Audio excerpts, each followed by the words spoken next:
The ancient world held a jewel, a beacon of unparalleled intellectual pursuit. This was the great Library of Alexandria. Imagine scrolls, hundreds of thousands of them, papyrus unfurling, carrying the wisdom of ages. Think of minds like Euclid, Eratosthenes, Hypatia. They walked its halls, they debated the nature of reality, they mapped the stars and the earth. For centuries it stood as the pinnacle of human understanding, a testament to our species' relentless quest for knowledge. What happened to this extraordinary repository of human intellect and discovery, this grand institution? History offers us stories, tales of fire and destruction, Julius Caesar's campaign, some say. A tragic accident, a library consumed by flames, others point to later conflicts. The decree of Theophilus, perhaps, or the conquest by Amr ibn al-As. These narratives paint a picture of loss, of knowledge scattered to the winds, of wisdom turned to ash and smoke. We are told that the greatest collection of learning the world had ever seen simply vanished, erased by the cruel tides of war and the indifference of time.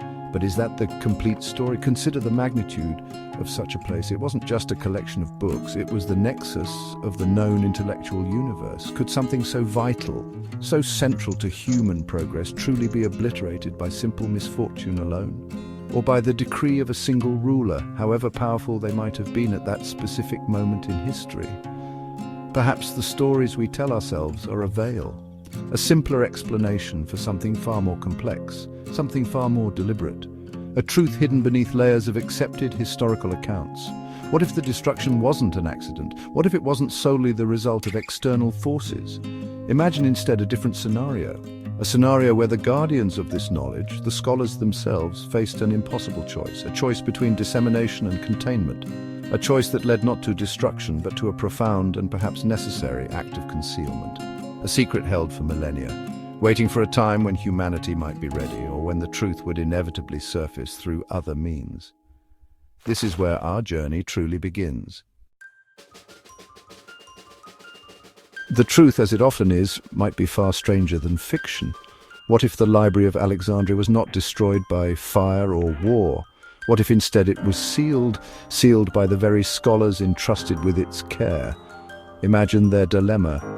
They, the keepers of humanity's accumulated wisdom, faced a terrifying realization. Some knowledge, they discovered, was too potent, too dangerous for the world as it existed then, perhaps even too dangerous for any world unprepared for its implications on the very fabric of society.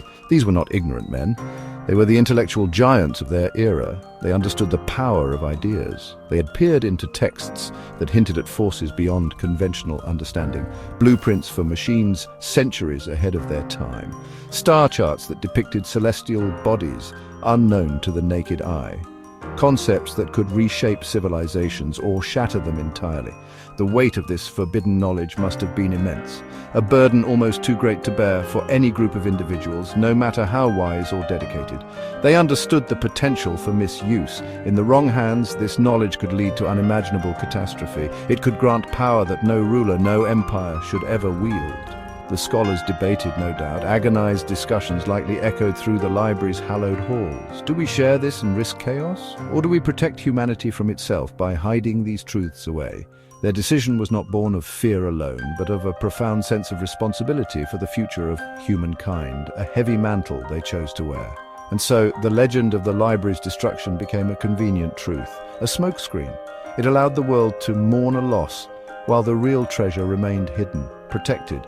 The elders, the chief librarians, the wisest among them, made a pact. They would become the silent guardians. They would ensure that these dangerous secrets remained dormant until a time, perhaps, when humanity had matured, when it could handle the profound truths locked within those scrolls without succumbing to the temptations of their power, a chilling yet necessary act of preservation. What exactly did these sealed scrolls contain? What knowledge was deemed so perilous? Whispers speak of blueprints, detailed schematics for machines of incredible complexity, devices capable of feats that would seem like magic even today. Imagine automata, self-moving machines, or sources of boundless energy.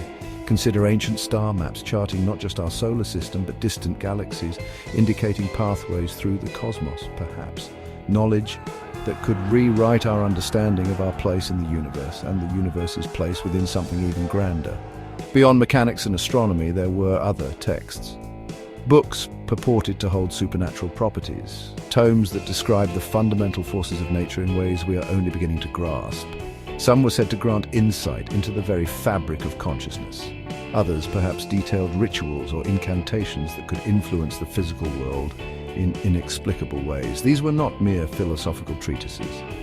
They were practical guides to powers that defied the understanding of their time, and perhaps even our own advanced scientific paradigms. Among these, one text stood out in its infamy, the Third Book of Breath. This particular scroll was not about engineering or cosmic navigation. It was said to contain a command, a single, potent utterance, a sequence of sounds perhaps, or a concept so profound that its articulation could have dire consequences. The legends surrounding this book were particularly dark. It was described as a key, but a key to what? And what door would it unlock, or perhaps unseal, in the wider cosmos, or within the human mind itself? 3 senior scholars, driven by an insatiable curiosity, dared to delve into the Third Book of Breath. They believed they could understand it, control it. They sought to test its power in the deepest, most secure chamber of the library. What happened next is shrouded in terrified whispers. The scholars were never seen again. No trace remained. Only an echoing silence and a palpable sense of dread that permeated the very stones of the library. This event was the final catalyst, the point of no return for those who knew.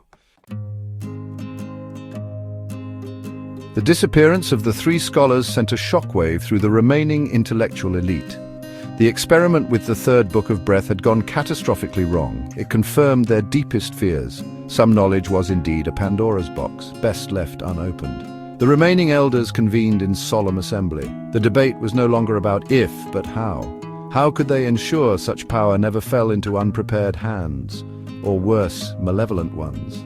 The weight of the world, it seemed, rested on their aged shoulders. Their decision was drastic, yet they saw no alternative. The great Library of Alexandria, with all its wonders and all its terrors, had to be sealed. Not just closed, but made inaccessible. Hidden from the world, perhaps forever. They meticulously erased its true location from maps. They propagated the stories of its fiery demise. They created a myth to protect a terrifying reality.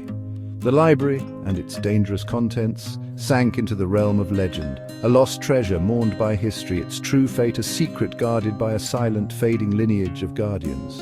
Fast forward to our time.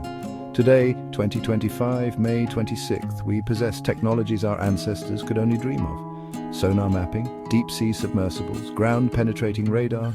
We can peer into the depths of the ocean. We can scan beneath the shifting sands. For years, archaeologists have searched for remnants of the famed library near the shores of Alexandria. They found ruins, yes, but nothing on the scale of the legendary institution, nothing that hinted at its vast intact collection, until now, that is.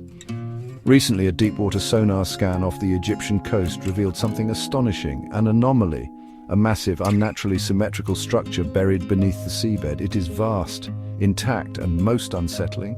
Sensitive instruments have detected a faint, rhythmic hum emanating from within its silent, submerged walls. Could this be it, the sealed Library of Alexandria, not destroyed, but waiting? Waiting for what or whom we can only begin to imagine. The greatest mystery of the ancient world may be on the verge of revealing its secrets, and the thrill, the cosmic anticipation, is palpable.